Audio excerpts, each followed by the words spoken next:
अस्सलामुअलैकुम। Programme night addition में हम आपको खुशामदीद कहते हैं। नाज़रीन, अगर पाकिस्तान के सियासी मंजरनामे पर सरसरी सी नज़र डाली जाए तो सीनियर सहाफ़ी सुहेल वड़ाइच साहब का एक भारी भर कम जुमला जो है वो अक्सर हम बोलते हैं, हमें याद भी आता है। वो जुमला ये है, क्या ये खुला तजाद नहीं? जुमला तो बड़ा ही सादा है मगर इसकी जो काट है ये बड़ी ही ज़ोरदार है। मुल्की सियासत इस वक्त तजादात से भरी पड़ी है। इमरान खान पर मुल्क भर में दर्जनों मुकदमात दर्ज हैं। अदालत पेश होते हैं तो अदालतों पर चढ़ाई का पर्चा कट जाता है, अदालत पेश नहीं होते तो रियासत के रेट को चैलेंज करने के मुकदमात दर्ज हो जाते हैं। तो क्या ये खुला तजाद नहीं? कहावत तो यह है कि इंसाफ होना चाहिए और इंसाफ होता हुआ नजर भी आना चाहिए, मगर पाकिस्तान में इंतकाम होता है और इंतकाम होता हुआ नजर भी आता है। हुकूमत कहती है कि वो इंतकामी कार्रवाइयां नहीं कर रही, मगर सवाल उठता है कि कानूनी कार्रवाइयों से इंतकाम की फिर बू क्यों आती है? क्या ये खुला तजाद नहीं? एक अदालत का हुक्म है कि इमरान खान को हर सूरत अदालत में पेश किया जाए। इस हुक्म की तामील के लिए रियासत अपना तन मन धन सब कुछ दाव पर लगा देती है। सिक्योरिटी फोर्सेस भी अवेलेबल हो जाती हैं, पैसे भी आ जाते हैं। एक अदालत हुक्म देती है कि दोनों सूबों में आईनी मुद्दत के दौरान इलेक्शंस कराए जाएं, लेकिन रियासत के पास टाल मटोल की एक पूरी सीरीज मौजूद है, कई जवाज़ हैं। इलेक्शन के लिए फोर्सेस मुयस्सर है, ना खजाने के मुंह खोले जाते हैं। तो फिर क्या ये खुला तजाद नहीं? इमरान खान के खिलाफ वारंट गिरफ्तारी अदालत ने जारी की है, जिस पर अमल करना हुकूमत की जिम्मेदारी है, लेकिन एक वारंट गिरफ्तारी वजीर दाखिला राना सनाउल्लाह पर भी है। क्या इस पर अमल करना हुकूमत की जिम्मेदारी नहीं? क्या ये खुला तजाद नहीं? नवाज शरीफ 4 हफ्तों का कहकर लंदन गए और आज तक हुकूमत ने उनको वापस लाकर जेल में डालने की बात नहीं की, मगर फरागोगी के लिए इंटरपोल से राब्ते किए जाते हैं। क्या ये खुला तजाद नहीं? मरीम नवाज के नज़दीक जमान पार्क में बैठा इमरान खान गीदड़ है और लंदन में बैठा नवाज शरीफ लीडर है। क्या ये खुला तजाद नहीं? इमरान खान घर से नहीं निकलता तो प्लस्तर के ताने, जलसे और रैलियां करे तो हुकूमत उनको निकलने नहीं देती। क्या ये खुला तजाद नहीं? नाजरीन, यहाँ सवाल उठता है कि कानून हमेशा अपोजिशन में बैठे सियासी रहनुमाओं के खिलाफ ही हरकत में क्यों आता है? पहले इमरान खान की हुकूमत थी तो मुस्लिम लीग नून और पीपल्स पार्टी वाले गद्दार थे, दागदार भी थे। आज पीडीएम की हुकूमत है तो इमरान खान और उसके हामी गद्दार भी हैं और दहशतगर्द भी। क्या ये खुला तजाद नहीं? क्या पाकिस्तान में गद्दारी और दहशतगर्दी के फतवे सिर्फ अपोजिशन जमातों का मुकद्दर हैं? क्या वाकई हुकूमत इमरान खान को मुकदमात में उलझा कर उनकी तवज्जो पंजाब और खैबर पख्तूनख्वा में होने वाली जो इलेक्शंस हैं इनसे हटाना चाहती है? नाजरीन, मुल्क में जो जारी पॉलिटिकल पोलराइजेशन है ये बहुत ज़्यादा संगीन होती जा रही है, जिसने इलेक्शन के इनेकाद और इसके नताइज पर बहुत सारे सवालात उठा दिए हैं। ये ख़तरा पहले से कहीं ज़्यादा बढ़ गया है कि इलेक्शन में हारने वाली कोई भी जमात शायद नताइज कबूल करने से इनकार कर सकती है। तो इस मसले को एड्रेस आखिर करना किसने है? मुखालिफिन से बात और हाथ ना मिलाने वाला इमरान खान ये कह रहा है कि मुल्क की तरक्की और जमहूरियत के लिए किसी से भी मैं बात करने को तैयार हूँ। फवाद चौधरी मुतालबा कर रहे हैं कि हुकूमत कहती है कि मसाइल का हल डायलॉग से निकाला जाए, तो हुकूमत महज बयान देने की बजाय अमल भी करे, मकाम और तारीख का तयन करें ताकि बातचीत का आगाज हो सके। तो सवाल यह है कि हुकूमत और पीटीआई दोनों डायलॉग चाहते हैं, फिर रुकावट कहाँ है? रुकावट बन कौन रहा है? ये काम अभी तक फिर शुरू हुआ क्यों नहीं?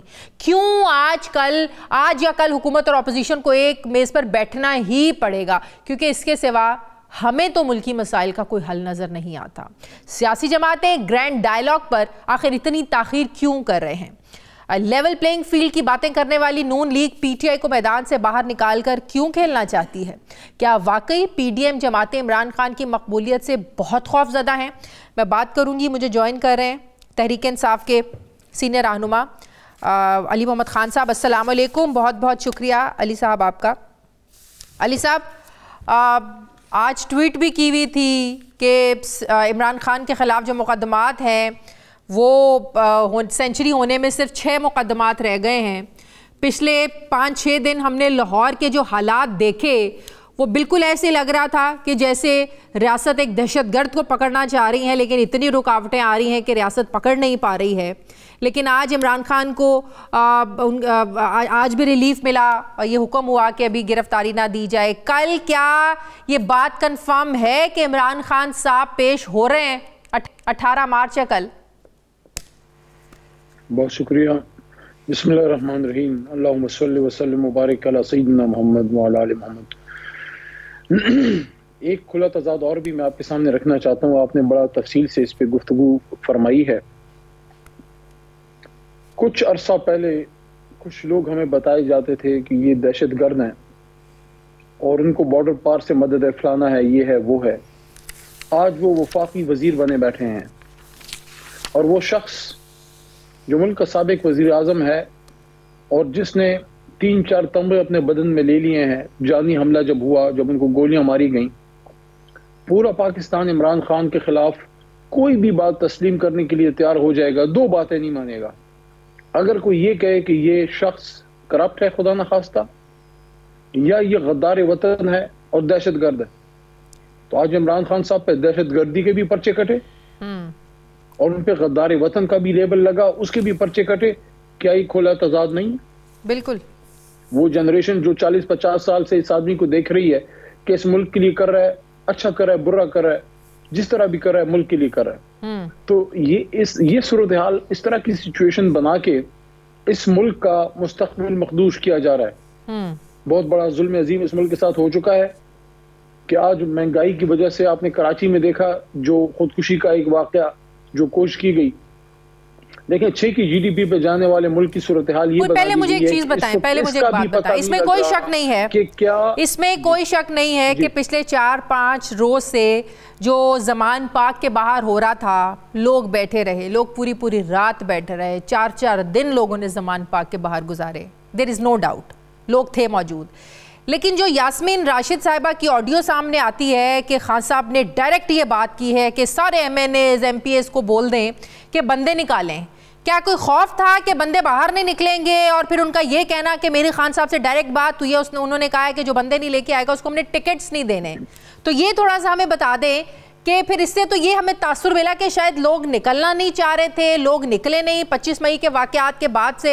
और फिर जो जिले शाह का वाकया हुआ, शायद दोबारा कोई जिले शाह बनना नहीं चाहता था। तो क्या ये एमएनएज एमपीएस की ड्यूटीज वाकई लगाई गई थी कि बंदे निकालें आप लोग अपने अपने हलकों से? देखें, ये आज आपने लाहौर में एक बड़ा स्पॉन्टेनियस और एक बहुत बड़ा जमे गफीर देखा। नौजवान देखे, बुजुर्ग देखे, खवातीन देखी, रोडों के किनारों पर बैठे खवातीन कुरान पढ़ती देखी उस दिन जब वो रैली के लिए खान साहब निकल रहे थे। और बुजुर्ग और रिटायर्ड सरकारी मुलाजमीन देखे, छोटी बच्चियां देखी, नौजवान लड़के देखे। क्या इन सबको टिकट चाहिए? देखें, उनको टिकट तो नहीं चाहिए, जिनको कहा जा रहा था उनको टिकट चाहिए। देखें, आज मैंने एक बात की है कि ये जो लोग निकले हैं, ये जज्बा ये पैसों से नहीं खरीदा जा सकता, ना कीमे वाले नान खिला के, बल्कि ये होता है जब आपके अंदर ईमान हो तो ईमान वाले लोग। वो बात ठीक है, लेकिन फिर क्या खौफ था कि खान साहब को ये मैसेज देना पड़ा कि अगर कोई बंदे नहीं लाएगा अपने अपने हलकों से, मैं टिकट नहीं दूंगा? देखिए, मैं आपको वसूख से एक बात कर सकता हूँ, बाकी तो डॉक्टर साहबा ने अपनी बात का खुद जवाब देना है, लेकिन मैं आपको ये वसूख से कह सकता हूँ कि एक जमाने में मुल्क की बड़ी पॉपुलर लीडर थी बेनजीर साहिबा। भुट्टो साहब को तो मैंने नहीं देखा, बेनजीर साहिबा थी। पूरे मुल्क से लोग उनके लिए निकलते थे। एक जमाने में मियाँ साहब भी थे अर्ली 90s में कुछ अरसे के लिए, लेकिन वो बड़ा महदूद सा वक्त था। फिर उन्होंने अपने आप को अपर पंजाब की तरफ महदूद कर दिया, लाहौर की सियासत कर दी। आज वो लाहौर ही उनको, उन्होंने लाहौर नहीं उनको आग कर दिया। आज लाहौर किसके साथ खड़ा है? किसी का ये ख्याल था ना कि इस जमाने में कि लाहौर गढ़ है, लाहौर किसी का गढ़ नहीं है। लाहौर पाकिस्तान का सियासी काबा है। वो हर उस आदमी और हर उस जमात के साथ जाएगा जो पूरे पाकिस्तान की बात करेगा, जो कौमी वहदानियत की बात करेगा, जो पाकिस्तान के मफाद की बात करेगा। क्या ये लाहौर आज जो फकीदुल मिसाल इमरान खान के साथ ये गए हैं लाहौर हाई कोर्ट, क्या ये लाहौर बेनजीर के साथ खड़ा नहीं होता? अच्छा, कभी आप लोगों ने इस चीज पे गौर किया है कि ये हालात बने क्यों? ये कौम बिकाऊ नहीं है अली साहब, बिकाऊ नहीं है। अली साहब, क्या लीडर पहचानती है ये कौम? क्या आप लोगों ने कभी इस चीज को एनालाइज करने की कोशिश की है कि ये हालात बने क्यों हैं? अगर खान साहब वक्त पर अपनी जो पेशियां थी वो पेशियां भुगत लेते तो ये नौबत ना आती, क्योंकि जो पुलिस को बार बार भेजा जा रहा था वो इस चीज को इंश्योर करने के लिए कि खान साहब पेशी पर अपनी पेश होंगे। अगर वो पहले बहुत बड़ा ये तो बहुत बड़ा एक डायलेमा है कि एक शख्स मुल्क का वजीर आजम, उसको गोलियां मारी जाती हैं, उसकी जान खतरे में थी, अब भी है, बजाय इसके कि उसके मुमकिना कातलों की तरफ और उस कॉन्स्पिरेसी की तरफ रियासती हाथ जाते और आहनी हाथ से गर्दन से पकड़ के जमीन पर पटक के कौम के सामने लेके आते कि ये हैं वो लोग, ये हैं वो लोग जिसने तो देखिए ना, खौफ तो वही है ना।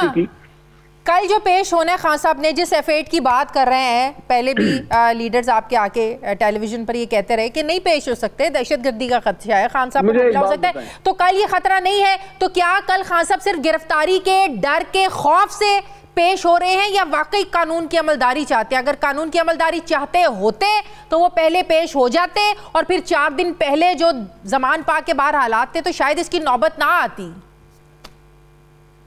देखिए, हम इन सब चीज़ों के लिए इनके लिए तैयार हैं। इमरान खान साहब मौत से डरने वाला आदमी भी नहीं है, लेकिन क्या एक शख्स को ये हक हासिल नहीं है कि वो अपनी जान की हिफाजत जो है, जब उस पर पूरी कौम की उम्मीदें भी हों, और क्या वो उसकी डिमांड करे?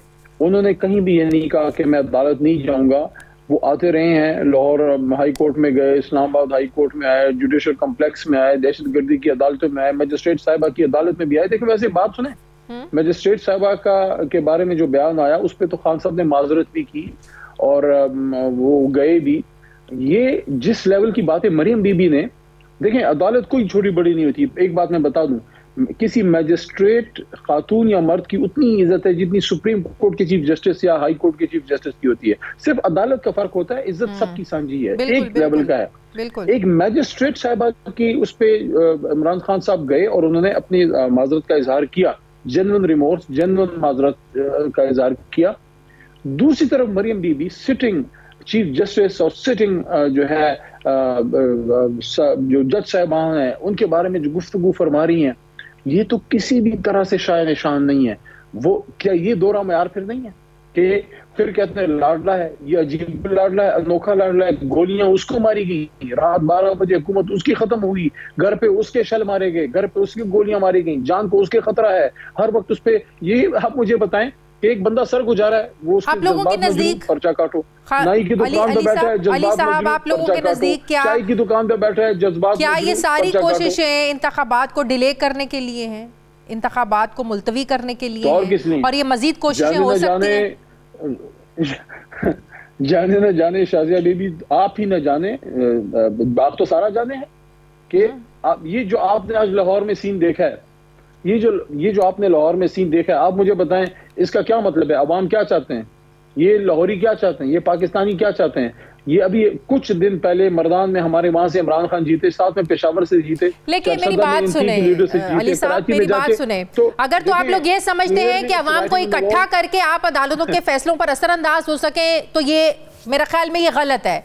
अगर तो आप लोग अदालत की अमलदारी पर, कानून की अमलदारी पर यकीन रखते हैं, तो फिर तो लोगों के बगैर भी खान साहब अदालतों में पेश हो सकते हैं। फिर आप वो प्रेशर डालने वाली बातें तो ना करें। क्या आप प्रेशर समझते हैं अवाम का जाना?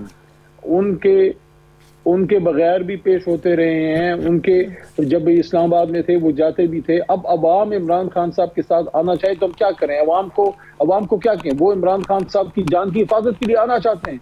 अदालत अपना काम करे, अदालत से तो वो बाहर होते हैं, लेकिन वो इमरान खान साहब वो ट्रस्ट नहीं कर रहे। जब तक यास्मीन राशिद साहिबा की ऑडियो सामने नहीं आ रही थी ना, तो लग रहा था कि लोग खुद निकल रहे हैं। उसके बाद से बड़े सवालात उठे कि शायद लोगों को जबरदस्ती निकाला जा रहा है।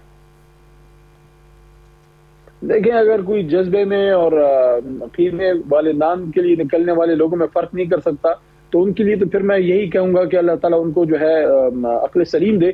लेकिन आज जो लोग और बंदा निकला है, ये पैसों से नहीं, ये ईमान से खरीदा जाता है।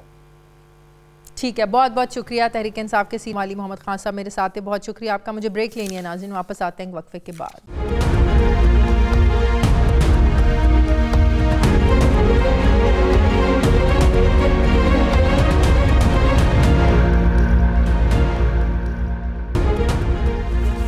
ब्रेक के बाद एक बार फिर से आपको खुशामदीद कहते हैं नाजरीन। अंदरूने लाहौर में गलियों और मोहल्लों के कोनों पर सियासी महफिलें जमती थीं, इन्हें थड़ों के सियासी तज्जियों का नाम दिया जाता था। इन सियासी तज्जियों के मेंबरान बुजुर्ग सुबह सवेरे अखबारात पढ़ते, फिर किसी थड़े पर महफिल जमती और गली मोहल्ले की सियासत से लेकर बैनुल-अक़वामी पॉलिटिक्स पर गर्मा गर्म डिस्कशन होती थी। ऐसी ऐसी दलीलें दी जाती और ऐसे पूरे एतमाद लहजे का इस्तेमाल किया जाता जैसे सारे के सारे सियासी स्क्रिप्ट वहीं बैठ कर लिखे गए हैं, जिसे पाकिस्तान समेत तमाम ममालिक की खारजा पॉलिसियाँ इन बुजुर्गों से पूछ कर ऐसे लगता था जैसे बनाई जाती हैं, जैसे हर सच और मुल्की राज से बाखबर ये मोहल्लों के तज्जियाकार तमाम मुल्की मसाइल का हल जानते हैं। इन तज्जियों में एक बड़ी जो कॉमन हमें बात सुनने को मिलती थी कि वो ये थी कि पाकिस्तान में जो कर रहा है वो अमेरिका कर रहा है। हर छोटे बड़े, हर सही, हर गलत फैसले के पीछे अमेरिका का हाथ होता है। इन्हीं सियासी तज्जियों में एक और बात कही जाती कि अमेरिका हमारे एटमी असासों के पीछे पड़ा हुआ है।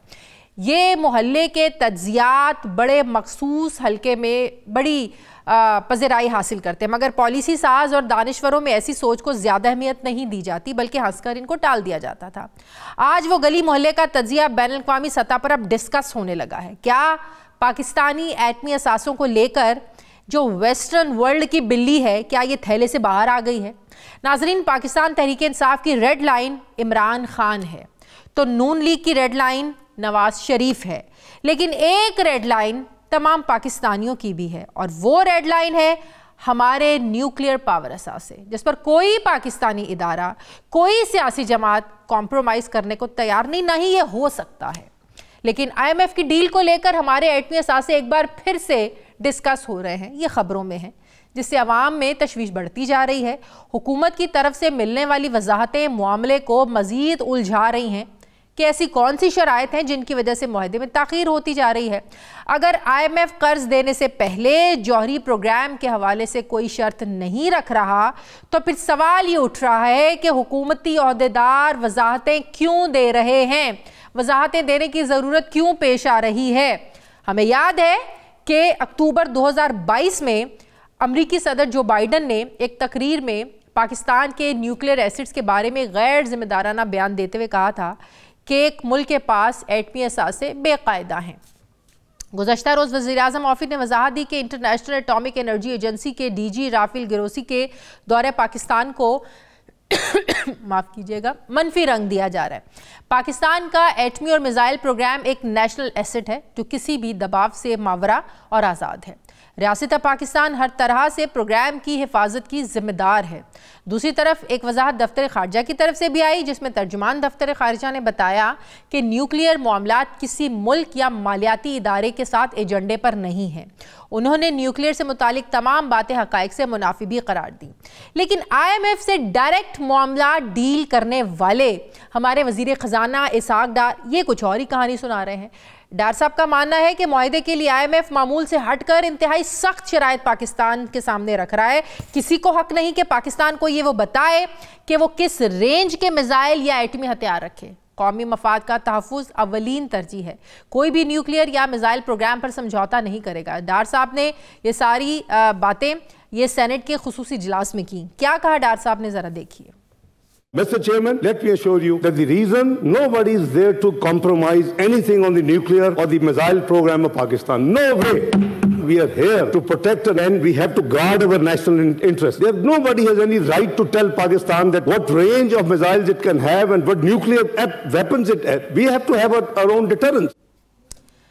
नाज़रीन, इसहाक डार ने यह वाज़े किया कि IMF चंद दोस्त ममालिक की गारंटी मांग रहा है, यही मुआहदे में ताख़ीर की वजह है। मुआहदे के हवाले से कौम से कुछ नहीं छुपाया, नहीं छुपाएंगे। जैसे ही IMF से स्टाफ लेवल मुआहदा होगा वेबसाइट पर डाल दिया जाएगा। लेकिन यहाँ सवाल उठता है कि वज़ीर ख़जाना ने इतनी बड़ी बात क्यों की, क्यों वजाहतें दी? वज़ीर ख़जाना की मामूल से हटकर और इंतहाई सख्त शराइत से मुराद क्या है? क्या वाकई IMF की नज़रें हमारे जौहरी प्रोग्राम पर हैं? अगर नहीं हैं तो हुकूमत अफवाहों पर रिस्पॉन्स करके जवाब देकर इस पर बयानात क्यों दे रही है?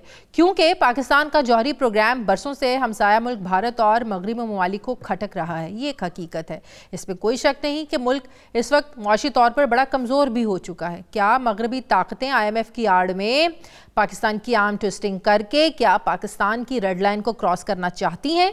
अगर ऐसा नहीं है तो हुकूमत और इसके ओहदेदार वजाहतें क्यों दे रहे हैं? पाकिस्तान में कौन है जो इस हवाले से प्रोपेगेंडा कर रहा है? मैं बात करूंगी, मुझे ज्वाइन कर रहे हैं साबिक सेक्रेटरी खारिजा शमशाद अहमद साहब। अस्सलाम वालेकुम, बहुत बहुत शुक्रिया शमशाद साहब आपका।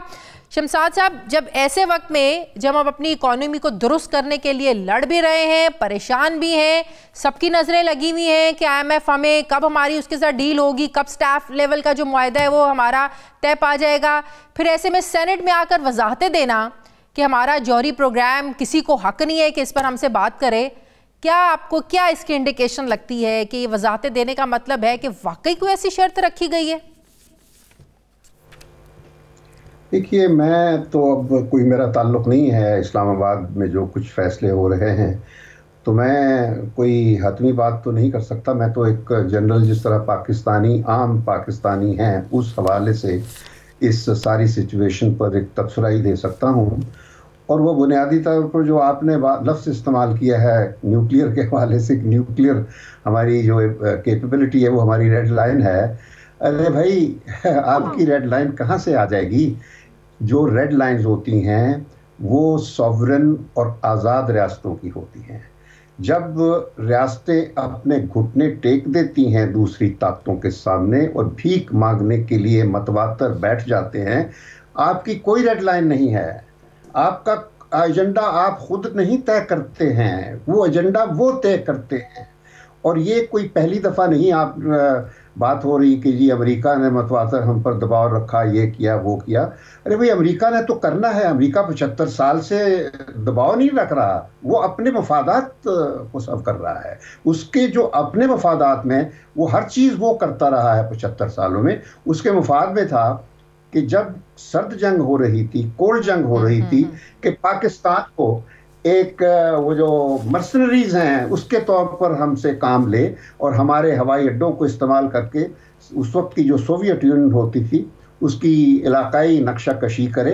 और वो उसने किया। उसके बाद उसके मफाद में था कि वो मुसलमानों के ज़रिए से ही अब अपने असली दुश्मन जो सोवियत यूनियन था उसको किस तरीके से डिसमेंटल करे। तो उन्होंने फिर अफगानिस्तान में एक खला पैदा किया जिससे सोवियत यूनियन को सकन किया गया, बिल्कुल वाटरलू की तरह। जब जिस तरीके से वाटरलू एक मैदान जंग दिया गया था जर्मनी वगैरह को, तो ये दे के सोवियत यूनियन को वहाँ बुलाकर फिर मुसलमानों से, हमारे मदरसों के बच्चों से उनको तरबियत दे के उसामा बिन लादेन को सऊदी अरब से ला के पैसा भी मुसलमानों का, हथियार दे देते खुद, बाकी मैन पावर हमारी थी। और वो सोवियत यूनियन को फिर मुसलमानों ने जिहाद लड़के उनकी जो सोवियत जो मगरब के बतौर एक ईवल सोवियत एम्पायर थी उसको डिसमेंटल किया। इस खत्ते में पाकिस्तान ही क्यों नजर आता है? मेरा आपसे सवाल है इस्तेमाल करने के लिए अमेरिका को। सिंपल बात है, पाकिस्तान तो क्योंकि उनको पता था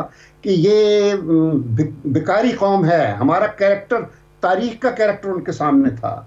और वैसे भी जिस वक्त इंडिया तकसीम हो रहा था, अमेरिका ने 1941 में अपना एक सफ़ीर भेजा, बल्कि वो सफ़ीर इंडिया में होता था बरतानिया के गवर्नमेंट के सामने, और वो उसको कहा कि तुम कायदे आज़म को कहो कि भी तुम ये छोड़ दो तकसीम की बात। वो गया, मिला, कायदे आज़म ने कहा एब्सोल्युटली नॉट। ये पहला एब्सोल्युटली नॉट असली में कायदे आज़म ने शुरू किया था कि मैं अपनी जो आज़ादी की है वो मैं कभी नहीं स्ट्रगल छोड़ूंगा। और उसने पाकिस्तान आज़ाद करवाया। और उसके बाद फिर आज़ादी के बाद असल बात वहाँ से शुरू होती है। मैं बात यहाँ शुरू इसी वजह से करना चाहता हूँ कि आखिर हमारा मसला है क्या। यानी आपने पाकिस्तान का जिक्र किया है कि क्या वजह है कि हम मोहल्ले के बदमाशों की तरह हमें लड़ाया जाता है, और हम बिल्कुल, हमारी जो खवातीन हैं वो जिस तरह मोहल्ले में कुएं पर खड़े होकर लड़ाइयाँ करती हैं, आज बिल्कुल यही सीन अक्सर मैं देख रहा हूँ हो रहा है इस वक्त। खातूनों को लड़ते मैं देख रहा हूँ, जिस तरीके से वो बोलती हैं बिल्कुल ऐसे लगता है कि मोहल्ले में लड़ाई हो रही है। तो पाकिस्तान तो इतनी सियासी पोलराइजेशन क्यों हो गई है? जी प्लीज बात सुन लीजिए कि पाकिस्तान, आपको समझने की जरूरत है तारीख में कि हिंदुस्तान आज़ादी यानी हजारों साल पहले, 1500 साल मुसलमानों के हिंदुस्तान आने से पहले जो हिंदुस्तान था वो कोई रियासत नहीं था, वो हजारों साल से पत्थर के ज़माने में रह रहा था। छोटे छोटे कबीले थे हिंदुओं के, राजधानियां थी, इस तरीके से थे। जब मुसलमान आए यहाँ 9वीं सदी में या 8वीं सदी में या 7वीं सदी में सेंट्रल एशिया से और अरब से, मोहम्मद बिन कासिम, ये सब जो लोग आए, तो फिर हमने हिंदुस्तान को ट्रांसफॉर्म किया एक रियासत की शक्ल में। ये मुसलमानों ने बनाई थी जो आज इंडिया है, मैं आपको एक बता रहा हूँ। ये आप लोगों को नहीं पता, आप बच्चे लोग हैं, आप लोगों को तारीख का नहीं पूरा अदराक है। ये मुसलमानों ने आकर हिंदुस्तान को स्टेटहुड दिया, जो इंडिया का नाम देता है। इंडिया का नाम तो असल जो इंडिक आइडेंटिटी है वो तो पाकिस्तान की मलकियत है, जो असल इंडस दरिया है वो इधर है। तो वो हमने भारत इंडिया को रियासत बनाया, और जब 47 में दोनों मुल्क आज़ाद हुए तो इंडिया ने 3 सालों में अपना आइन बना लिया, अपनी फौज का बिल्कुल रोल मुतय्यन कर दिया, अपनी जो स्टेट्स थी, रियासतें थी, उनको इंटेग्रेट कर दिया, लैंड रिफॉर्म्स कर दी, एडमिनिस्ट्रेटिव रिफॉर्म्स कर दी। तो इंडिया बतौर रियासत के मतवातर ठीक सिस्टमैटिक तरीके से चल रहा है। हमने पहले दिन से ही 9 साल के बाद पहला आइन बनाया था, और वो 9 सालों में 8 हुकूमतें बदली जाती थी, एक दूसरे की टांगे काटी जाती थी। तो ये हमारा काम था, 7 फौज मिली हुई थी, तो तमाशा बना हुआ था ये पाकिस्तान जो था। तो पाकिस्तान की बिगनिंग ही जो थी वो एक क्योटिक बिगनिंग थी, जिसकी वजह से सबको पता था कोल्ड वॉर को, वो तो चाहते ही नहीं थे पाकिस्तान, और उन्होंने फिर पाकिस्तान को अपना मर्सनरी बना लिया। पहले दिन से ही हम उनके खादम बने हुए हैं, और वो कर रहे हैं हम सारी में। और अभी भी हमारी सोच जो है वो वहां से नहीं निकली है। जो मैं बता रहा हूं अब आपको, सिर्फ ज़ियाउल हक ने ये था कि अफगानिस्तान में लड़ाई लड़ी और सोवियत एम्पायर को डिसमेंटल किया, लेकिन उसने अपना न्यूक्लियर प्रोग्राम जो था उसको लॉजिकल एंड तक लेकर गया। भुट्टो ने न्यूक्लियर प्रोग्राम को शुरू किया था, ज़ियाउल हक ने उसको लॉजिकल एंड तक लेकर गया। उसके बाद बस फिर शिराज़ा मुंतशर हो गया।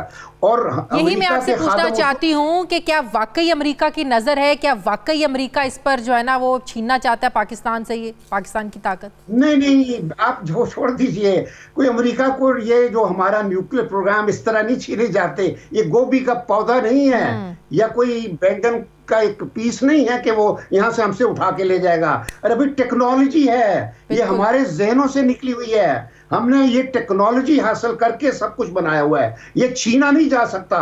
लेकिन बदकिस्मती सिर्फ ये है कि जब हम आज़ाद नहीं हैं, ज़हनी तौर पर नहीं आज़ाद हैं, हम पैदा ही इस किस्म की माहौल में हुए जिसमें हमने अपने आप को आज़ाद समझा नहीं कभी, बदकिस्मती से।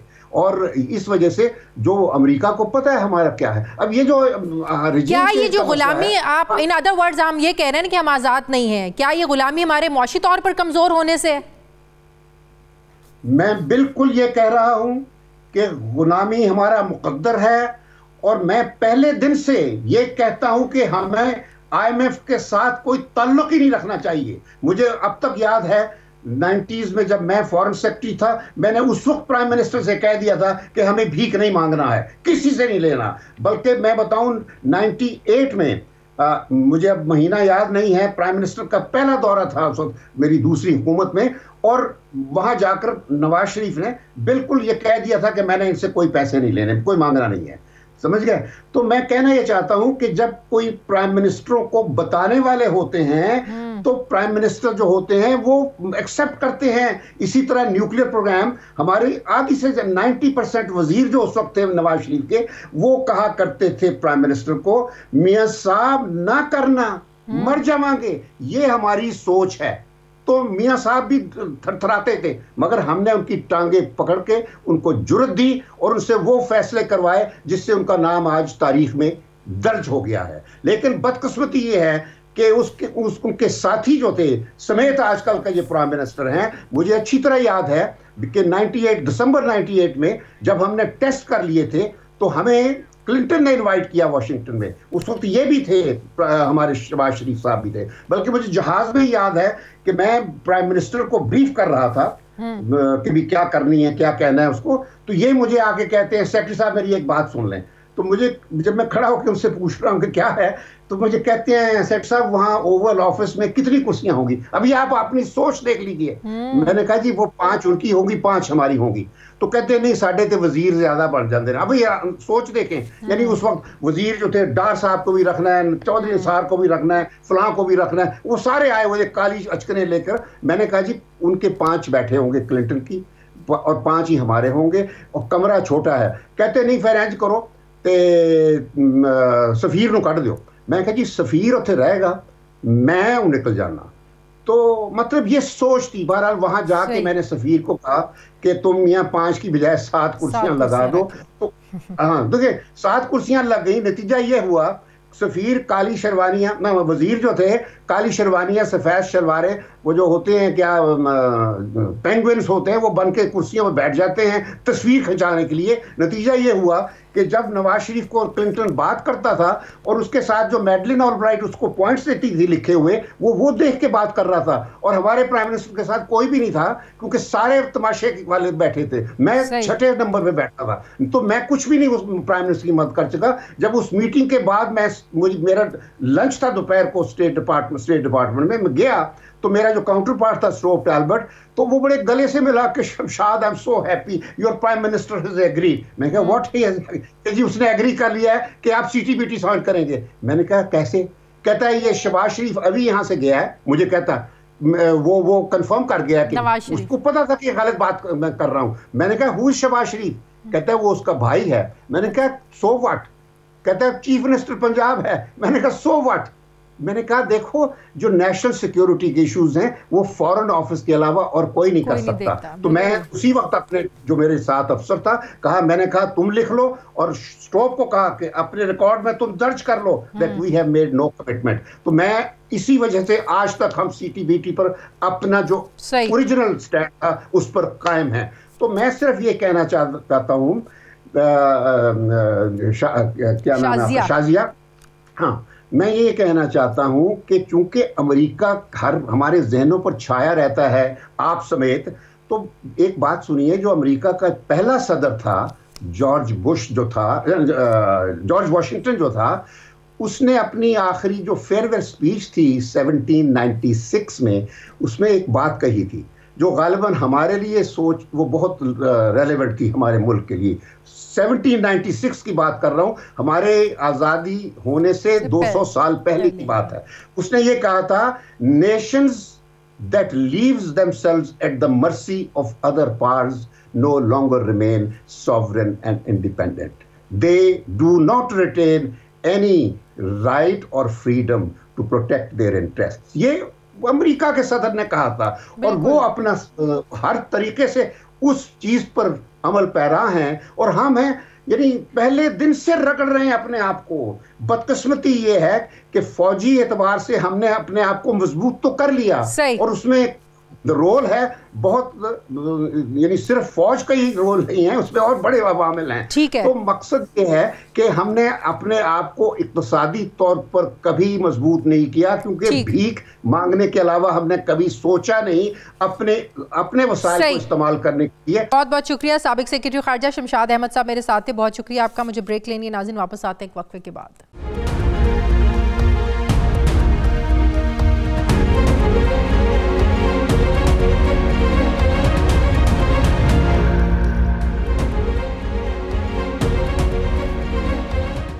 ब्रेक के बाद एक बार फिर से आपको खुशामदीद कहते हैं। मुस्लिम लीग नून के सीनियर रहनुमा वफाकी वजीर राना तनवीर हुसैन साहब मुझे ज्वाइन कर रहे हैं। अस्सलाम वालेकुम, बहुत बहुत शुक्रिया राना साहब आपका। राना साहब सबसे पहले तो ये बताइएगा, डार साहब ने जो सेनेट में खड़े होके कहा कि IMF बड़ी हमारे ऊपर सख्त शराइत लगा रहा है, साथ ही उन्होंने कहा कि किसी को ये हक नहीं है कि हमें कोई बताए कि हम अपने हथियार अपने मिसाइल रखें कैसे रखें, ये बात क्यों की गई है? क्या IMF का प्रोग्राम उसमें कोई शर्त रखी गई है? हमारे आदमी प्रोग्राम के बारे में कोई बात की गई है? कोई हम पे प्रेशर डाला जा रहा है? डार साहब ने ये क्यों बात की है? नहीं देखिए, मेरा ख्याल है वो दो मुख्तलिफ चीज़ें हैं। वो शाजिया जो शराइत वाली बात है वो तो फाइनेंशियल साइड है और उस पर ऐसी डिमांड्स हैं जैसे हमारी जो पब्लिक आवाम है या आम आदमी है उस पर इतना पहले बोझ पड़ा हुआ है महंगाई का कि उसमें मज़ीद अगर वो शराइत हैं, जिस तरह आप देख भी रहे हैं कि बिजली में कुछ वो जो सर्कुलर डेट है उसको आप करें, फ़लाँ चीज़ करें, या आप फ्रेंडली कंट्री से कोई कमिटमेंट लाएं कि वो 30 जून तक इतने हमारे पास आ जाएंगे, ट्रांसफ़र कर देंगे पैसे डॉलर्स में। ये मुख्तलिफ़ किस्म की चीज़ें हैं जिससे बहुत हमें मुश्किल आ रही है उसकी। वो बात ठीक है, देखें एक ही चीज की वजाहत प्राइम मिनिस्टर ऑफिस से भी आ रही है, फॉरेन ऑफिस से भी आ रही है, फिर डार साहब खड़े होकर कह रहे हैं अपनी 8वीं प्रोग्राम के हवाले से बातें कि हम आज़ाद हैं, हम इस पर किसी की डिक्टेशन कबूल नहीं करेंगे। तो ये बातें हर जगह से अगर आ रही हैं, कहीं से प्रेशर डल रहा है? नहीं, वो जो बात आप कर रही हैं, क्यों वजाहतें आ रही हैं, इसलिए वजाहत आ रही है कि आजकल एक स्टोरी चली हुई है, बड़ी मीडिया में भी है और विस्परिंग भी हो रही है कि शायद ये आज से नहीं है, ये हमेशा से बात होती है कि ये हमारा 8वीं जो प्रोग्राम है वो किसी को भी डाइजेस्ट नहीं हो रहा। तो हमें कैसे पता चला कि किसी को डाइजेस्ट नहीं हो रहा? किसी ने कोई अपने डिमांड सामने रखी है, कोई शिकायत की है, कोई तहफ़्फ़ुज़ात अपने सामने रखे हैं, तो हमें पता चल रहा है ना कि किसी को खटक रहेंगे। नहीं, आप पुरानी बात मैं और बात करने लगूँ। ये पुरानी बातें जब हमने ये प्रोग्राम शुरू किया है उस वक्त भी उनके तहफ़्फ़ुज़ात थे, उन कुव्वतों के, उन मुल्कों के, और उसके बाद जब हमने मुकम्मल किया तो उस वक्त भी सैंक्शन आई, और उसके बाद जब मियां नवाज शरीफ साहब थे 98 में तो उस वक्त भी सैंक्शन आपको पता किस किस्म की आई थी, बड़ी सख्त सैंक्शन हम पे लग गई। तो उसके बाद भी उन्होंने गए उसकी सिक्योरिटी के मतलब, सेफ्टी के मतलब बात करते रहे, गए उनके जो इंटरनेशनल एजेंसीज हैं वो भी। तो जो आजकल की आप बात कर रहे हैं वो तो जो आजकल तो फिर हमें लग रहा है कि IMF के प्रोग्राम को लेकर इसकी आड़ में ये करवाना चाह रहे हैं। नहीं, जो आप मेरी मुकम्मल बात नहीं हुई शाजिया, मैंने कहा जो ये एक्सप्लेनेशन या वजाहत आती है प्राइम मिनिस्टर ऑफिस से या डार साहब ने, वो उसकी वो बैकग्राउंड है जो आजकल कुछ ऐसा तसर दिया जा रहा है कुछ क्वार्टर से, जो पॉलिटिकल आजकल पॉलिटिक्स बहुत ज़्यादा चल रही है, तो वो शायद उस तसर की वजह से ये वजाहत आती है कि ऐसी कोई बात नहीं है, हम एक सॉवरेन कंट्री हैं, हमें डिक्टेशन दे नहीं सकता, ना हम ये कर सकते हैं, वो हमारे एसेट्स हैं और वो सेफ महफूज हाथों में है, उसे कोई किसी और अपने सेल्फ डिफेंस के लिए, एग्रेशन के लिए नहीं है। तो ये गए बगैर बात होती है और आजकल भी बात उसी कॉन्टेक्स्ट में हो रही है। लिहाजा IMF की शराइत के साथ इसका कोई तल्लुक नहीं है। तो IMF की सख्त शराइत पर IMF से बात क्यों नहीं करते हैं? फिर अब सेनेट में आकर खड़े भी होते हैं, क्या आवाम को मेंटली वो राज़ी कर रहे हैं, प्रिपेयर कर रहे हैं कि इतनी सख्त शराइत हैं तो जो भी हुआ हमें कबूल करना पड़ेगा? शाजिया देखें, मैं बार बार ये बात हो रही है कि IMF के साथ जो पहले भी जो प्रोग्राम लेते थे तो उसमें उनमें फ्लेक्सिबिलिटी होती थी, वो थोड़ी सी। इस बार फ्लेक्सिबिलिटी क्यों नहीं है सर? इसलिए नहीं है कि वो समझते हैं कि जो पीछे आपके मामलात हैं, जो भी लैंडर होता है, जो भी लोन देता है, उसकी हमेशा ये सबसे पहले तरजीह होती है कि मैं देखूं कि ये रीपे होगा, ये पे बैक होगा, और पे बैक करने की वजह से क्या इनकी कैपेसिटी है।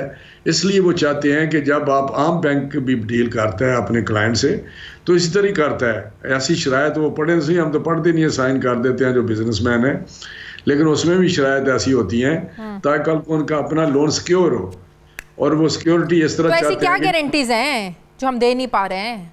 नहीं, वो कहते हैं टैक्सेस आप ज़्यादा करें, रेवेन्यू ज़्यादा करें ताकि आप हमारे पैसे वापस कर सकें। आपके पास तो पैसे नहीं होंगे, हमें पैसे कहाँ से वापस करेंगे आप? वो जो नहीं, तो IMF दोस्त ममालिक की भी तो गारंटीज मांग रहा है ना, तो क्या कोई गारंटी देने को तैयार नहीं है? नहीं, गारंटी नहीं मांग रहा, वो कहता है जी आपकी किटी में इतने रिजर्व्स होने चाहिए, और वो यही है कि कमिटमेंट्स कोई ऐसी ला के दें हमें अंडरटेकिंग कि ये हम पैसे दे देंगे इधर, ताकि आपके पास। तो अंडरटेकिंग कहाँ से हमें चाहिए जो नहीं मिल रही है? अपने फ्रेंडली कंट्री से बात कर रहे हैं, और इंशाल्लाह से सऊदी अरब से बात कर रहे हैं, चाइना से बात कर रहे हैं, UAE से बात कर रहे हैं। बिल्कुल, चाइना से कर रहे हैं, UAE से कर रहे हैं, ये बिल्कुल हमारे दोस्त मुल्क हैं, हमें पहले भी मदद करते रहे हैं, इस दफ़ा भी करेंगे, लेकिन इस दफ़ा ज़रा हालात मुख्तलिफ हैं। वो गारंटी देने के लिए तैयार हैं चाइना, सऊदी अरब?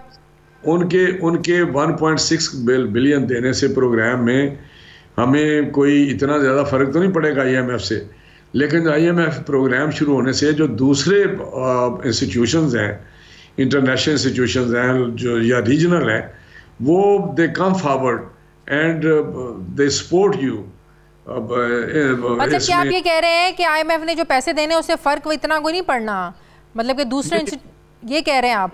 यही मैं कह रहा हूँ, उससे इतना फर्क नहीं पड़ता। देखना 1.6 बिलियन से क्या फर्क पड़ता है, लेकिन उसके साइन करने से ये चला जाता है मैसेज के, मतलब इसकी जो हेल्दी चीज़ें हैं फाइनेंशियल वो बेहतर हो गई हैं। उन्होंने वो जो अब दूसरे जहाँ से हमें दूसरे इंस्टीट्यूशन से बाहर के दूसरे जगहों से पैसे लेने हैं, दूसरे ममालिक से पैसे लेने हैं, अब जब तक IMF नहीं देगा तो हमें वहाँ से भी पैसे, मतलब कि इतने मोहताज हो चुके हैं IMF के, इतने मोहताज हो चुके हैं, इतने डिपेंडेंट हो चुके हैं IMF के कि दूसरे ममालिक भी IMF की अप्रूवल के बगैर अब हमें पैसे देने को तैयार नहीं है। तो इस सिचुएशन से कैसे निकलेंगे? जल्दी तो नहीं निकला जा सकता। नहीं जल्दी निकला जा सकता। मैं आपको बता रहा हूँ कि जो पीछे 4 साल गवर्नमेंट रही है, उन्होंने ऐसे एग्रीमेंट साइन किए और उससे फिर यू टर्न लेते रहे या उससे बैकआउट करते रहे। उससे जो क्रेडिबिलिटी है एक मुल्क की, वो पहली दफ़ा हमारी जो है ना वो डाउटफुल हुई है और उस पर उनको ट्रस्ट नहीं रहा। इसलिए उनका ये है कि अगर हम आज उनसे जितने भी हैं साइन कर भी दें या हम रिफॉर्म्स लाएंगे, ये हम टैक्सेस करेंगे, ये टैक्सेशन रिफॉर्म्स होगी, ये करेंगे, हम ये करेंगे, हम प्राइवेटाइजेशन करेंगे, तो वो चीज़ों पे मान नहीं रहे कि वो कहता जी आपकी जो क्रेडिबिलिटी है वो पीछे मशकूक हो चुकी है। और ये कभी पास में नहीं हुआ और इस दफ़ा हुआ है।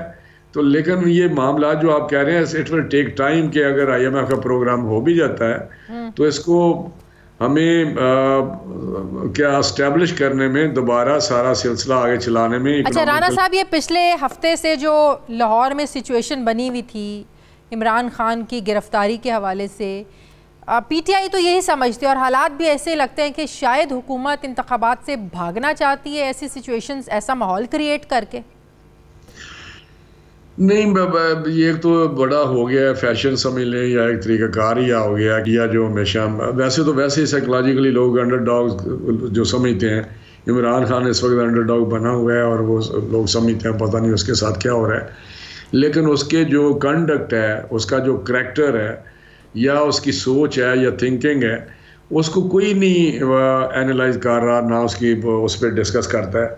कि जब हुकूमत में थे उस वक्त भी आपने देखा जिस तरह उन्होंने काम किया, जिस तरह उन्होंने अपोजिशन को दीवार से लगाया, बल्कि शहबाज साहब कहते हैं चुन दिया, तो वो सारी चीज़ें हमारी मेमोरी बड़ी शार्ट है। अब नहीं, हमें तो मरियम बीबी की पेशियां भी याद हैं, जब गाड़ियों पर पथराव शुरू हो जाते थे, लोग जो है ना वो पथराव शुरू कर देते थे, तो इस डर से नैब फिर वो बुलाता ही नहीं था, मरियम बीबी पेशी के बगैर ही वापस चले जाते। हमें तो वो भी याद है, ये भी हमारी मेमोरी में चीज़ें शामिल हैं। वो एपिसोड जो है ना उसको आप देखेंगे तो दूसरे नज़र से देखें तो मैं समझता हूँ उस वक्त नैब ने ज़्यादती कर रहे थे। और इस वक्त जो हुआ है वो उसको आप देखें ना कि इस वक्त क्या हुआ है कि 9 या 10 या 11 महीने में इमरान खान का कंडक्ट है क्या, वो कर क्या रहे हैं, क्या तो आप चलने देते ना, आप 1.5 साल और चलने देते, इस कंडक्ट पर वोट ले लेते। हमने कोई गैर कानूनी काम किया है, कोई गैर आईनी काम किया है, ये हमारा कॉन्स्टिट्यूशन राइट है, जो एक्सरसाइज हमने किया, ही लॉस्ट द मेजॉरिटी। तो मैं समझता हूँ इलेक्शन। तो फिर इमरान खान ने भी जो असम्बलियां उन्होंने अपने दोनों सूबों में तहलील की हैं, तो वो भी कोई गैर आईनी काम तो नहीं किया जिस पर इतना रिलक्टेंट थे इलेक्शंस करवाने से? हमने कब क्या गैर नहीं है, लेकिन हमारा जो पॉइंट है मैं आपको बड़ा क्लियर कर रहा हूँ, बार बार PMLN के लिए कर रही है कि इलेक्शन से हम भागते नहीं हैं। इलेक्शन में हम इलेक्शन PCO लड़े हैं, ये तो इलेक्शन, और इंशाल्लाह इलेक्शन हम जीतेंगे। लेकिन हमारा पॉइंट ऑफ व्यू ये है कि अगर 4 महीने बाद दूसरा इलेक्शन होना है तो यहाँ का ये प्रेसिडेंट या प्रैक्टिस नहीं है, इसमें गो मजायका नहीं है, लेकिन ये प्रेसिडेंट नहीं रहा, ये अगर इकट्ठे इलेक्शन हो तो हम पे जो इस वक्त तो सर बात कर लेना, यही तो इमरान खान ने कब कहा है कि आप अलग अलग इलेक्शंस करवाएं? इमरान खान ने तो पहले दिन से बात कर रहे हैं, अदम एतमाद के बाद से आप पूरे मुल्क में इलेक्शन करवा दें, एक ही दिन में अनाउंस कर दें। कब तहरीक इंसाफ ने ये बात की है? तो वो तो अब बात करने को भी तैयार है इमरान खान। मेरी बात सुन ले, इस एंगल से वो बात करता है इमरान खान कि आप अभी करा दें। देखें, एक असम्बली की टर्म है, आपने गलत काम किया है, अनकॉन्स्टिट्यूशनल नहीं है वो, लेकिन काम गलत है वो जो असम्बली का इसको डिज़ोल्व किया है। उसकी मैं इसलिए कहता हूँ कि अगर आपका ये ख्याल था कि मैं 2 असम्बली डिज़ोल्व करूँगा तो ये नेशनल असम्बली खुद डिज़ोल्व हो जाएगी, इलेक्शन हो जाएगा, ये उसका पीछे था बैक ऑफ माइंड में। अब वो तो हुआ नहीं है, अब हुआ नहीं है तो कहे कि ठीक है आगे जाके इकट्ठे इलेक्शन करा लें। दूसरा ये है कि एक सेंसस शुरू हुआ है और आपने वहाँ पे ट्राइबल वो कबाइल की पढ़ा, वहाँ से कबाइली एरिया जो पहले फाटा था अब मर्ज हो गया। वो क्या था जी, हम किसी तरीके से भी सेंसस जब तक नहीं होगा हम इलेक्शन ना करने देंगे, ना हम इलेक्शन में हम जाएंगे। MKM की अपनी अब रिजर्वेशन है बेशुमार, लेकिन सेंसस शुरू समझ नहीं आता रिजर्वेशंस ये इलेक्शन के साल में क्यों सामने आ रही हैं? सेंसस को अभी थोड़ी होने थे, ये तो पहले बहुत अरसा पहले हो जाने चाहिए थे। सुन लेना, ये इमरान खान ने पास किया था अपनी कैबिनेट में कि सेंसस हो। सेंसस का प्रोसेस होते होते हमारे पास पहुंच गया। अब हमने शुरू किया, उसका एक तरीका है, हम तो जल्दी कर रहे हैं। जो 30 अप्रैल को पहले लाइन थी कि 30 अप्रैल को कंप्लीट हो जाएगी, उसके बाद मैंडेटरी है, कॉन्स्टिट्यूशनल रिक्वायरमेंट है कि डिलिमिटेशन। तो 30 अप्रैल तक नहीं होगा, इसका मतलब 30 अप्रैल को इलेक्शंस अभी भी मशकूक हैं होने, तब तक सेंसस का अमल मुकम्मल हो जाएगा? नहीं, सेंसस का 30 अप्रैल के साथ अलग नहीं। सेंसस अगर मुकम्मल होता है 30 अप्रैल को, तो फिर डिलिमिटेशन मैंडेटरी है, ऑब्लिगेशन है, कॉन्स्टिट्यूशनल ऑब्लिगेशन है कि वो डिलिमिटेशन नहीं हो।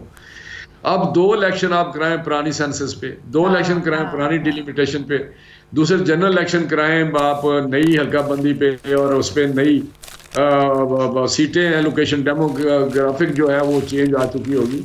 तो मैं समझता हूँ ये किसी तरीके से भी मुनासिब नहीं था। ये हम बात करते हैं, वरना जब भी इलेक्शन हो हम तैयार हैं। मैं बिल्कुल कैटेगोरिकली आपको कह रहा हूँ कि हम इलेक्शन में जाएंगे, बिल्कुल उसी तरह तैयार हैं जिस तरह कहते थे आप पंजाब असेंबली तहलील करें, KPK असेंबली तहलील करें, हम लोग अगले दिन इलेक्शन करा देंगे। बिल्कुल उसी तरह लगता है नून लीग तैयार है।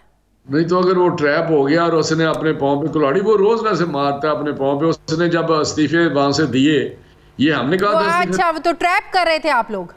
नहीं, सच नहीं था, सच नहीं था वो। एक पॉलिटिकल मूव होती है, आप पॉलिटिकल मूव करने से हमें तो नहीं कर सकते। हम पॉलिटिकल मूव करेंगे जिस तरह वो कर रहा है। उसने असेंबली डिसॉल्व की कि ये आ जाएंगे नीचे और इलेक्शन होंगे। उसने रिजाइन कर दिए वहां से अपने मेंबर्स के कि जब हम निकल जाएंगे तो ये असेंबली चलेगी नहीं। तो ये मूव है अपनी अपनी, ये कौन सी बात है इसमें? आप क्यों अपनी मूव्स खेलते रहे, आवाम बेवकूफ बनते रहे? राना साहब नहीं, आप उसको कहें ना, उसको कहें। बहुत बहुत शुक्रिया। वफाकी वजीर रानीर हुसैन साहब मुस्लिम लीग नून के सीनियर रहनुमा मेरे साथ थे। प्रोग्राम का वक्त खत्म हो गया। फीडबैक जरूर दें, अपना ख्याल रखें, मुझे इजाजत दें, अल्लाह हाफिज।